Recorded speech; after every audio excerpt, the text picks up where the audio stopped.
खुलुमबाय Bodoland एंखं television studio आं हायनार सिगयारि दिनै फुंबिलिनि गाहाय रादाबफोराव दङ। चिरांनि खारायबारि हाग्रानिफ्राय एसएसबीआ गोबां बिबांनि दंफां थुख्राजों लोगोसे सासे हमदों। कास्टम बिफाना मुम्बाइ बिरखं गाथोनाव 60 कौटि रां बेसेननि ड्राग्स जब्द खालामदों।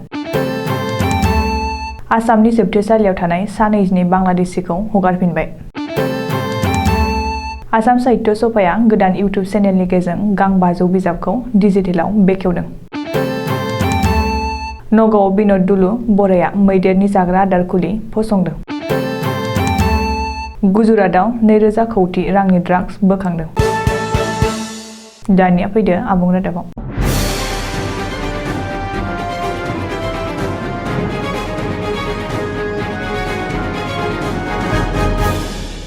चिरां जिल्लानि भारत-भुटान ओनसोल खारायबारि हाग्रानिफ्राय भारत-भुटान सिमानि 160 नं पिलार नम्बरनि खाथियाव 6 नं एसएसबीनि जि कम्पानिनि मोनसे पेट्रलिं पार्टिया गासै 34 लाखनिबो बांसिन बेसेननि साल दंफां थुख्राजों लोगोसे उदां नार्जारि मुंनि सासे सुबुंखौबो हमदों।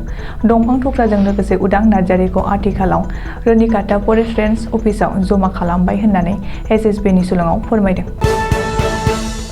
जोबोर सोमोनांथाव जाथाय।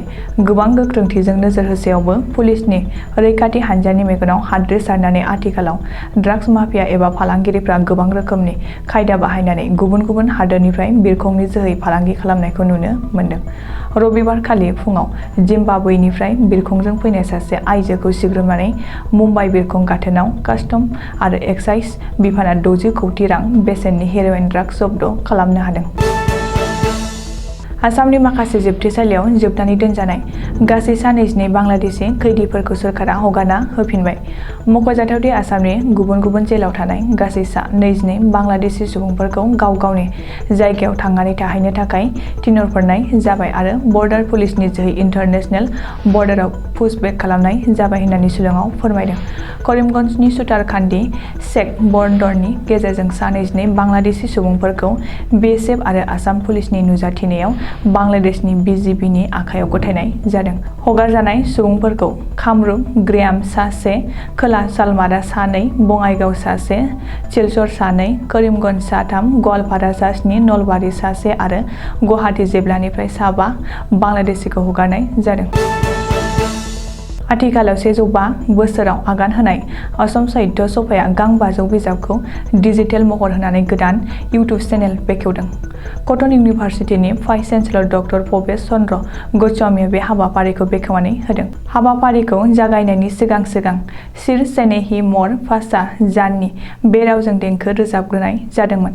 असम साहित्य सभानि गाहाय मावख' भगवती प्रसाद बरुवा पवनाव खुंनाय बे हाबाफारिखौ दैदेननानै गागि आफादगिरि डक्टर कुलधर सैखिया गावनि बिबुंथियाव बुंदों दि असम साहित्य सभाया बेसेबांबा गोबाव समनिफ्रायनो असमिया बिजाबफोरखौ डिजिटेलनि गेजेरजों दोनथुमनाय खामानिखौ मावफुंनो नाजाबोबाय थादोंमोन। नाथाय दा गावनि समावनो बे एफा गेदेर खामानिखौ मावफुंनो हानानै आथिखालाव गाव जोबोर गोजोननाय मोन्दों। मानो होनोब्ला फैगौ आथालनि फरायसाफ्रा बैफोर बिजाबखौ गावबा गावनि लेपटप एबा मबाइलावनो फरायनो हासिगोन। बेनि अनगायैबो आसाम ट्रिब्युन खौरां बिलाइनि मावफुं नेहाथारि प्रशान्त ज्योति बरुवा आरो मृदुल कुमार मोननि दैदेननायाव बे इउटिउब चेनेलखौ बयबो फरायगिरिफोरा गावबा गावनि मबाइलफोराव डाउनलड खालामनानै फरायनो हासिगोन होननानै मिथिहोदों। बे खाबुआवनो असम साहित्य सभानि गाहाय नेहाथारि जादब चन्द्र शर्माया दिनैनि सानखौ असम साहित्य सभानि मोनसे जारिमिनारि सान होननानै फोरमायदों। नगाव जिल्लायाव हाग्रानि मैदेरनि थाखाय ओनसोलनि सुबुंफ्रा खौसेयै जाग्रा आदारनि खुलि फसंदों। मख'जाथावदि हाग्रानि मैदेरफ्रा गोजौ हाजो हाग्राबारिनिफ्राय ओंखारबोनानै मानसि थाग्रा जायगाफ्राव आदार नागिरथिंनानै मानसि थाग्रा न'-बां, आबादथिलि आरो गोबां मानसिफोरनि जिउखौ सिलिंखार खालामफैबाय थानायखौ नोजोर होनानै ओनसोलनि सुबुंफोरजों लोगोसे सासे जिब-जुनार अनफावरि बिन'द दुलु बरा मुंनि सुबुङा मैदेरनि थाखाय जाग्रा आदारनि खुलि फसंदों। ओनसोलनि सुबुंफ्रा बुंथिनाय बादिब्ला बे मैदेरनि आदार खुलि फसंनायनि गेजेरजों मानसि आरो मैदेरनि गेजेराव जानाय जेंनायाबो खमायलांगोन होनना आसा खालामदों। बेनिखायनो गासै 400 बिगा हायाव मैदेरनि जानो थाखाय जा हाग्रा आरो बिफां-लाइफांफोरखौ गायदों। गोख्रों सिग्रोमनाय हाबाफारिनि गेजेरजों गोबां बिबांनि ड्राग्स हमनो मोन्दों। मख'जाथाव दि आथिखालाव भारत सरकारा हादरखौ ड्राग्सनिफ्राय जानगार होनो थाखाय हादरनाङैनो गोख्रों ड्राग्सनि हेंथायै नायबिजिरनाया सोलिगासिनो दं।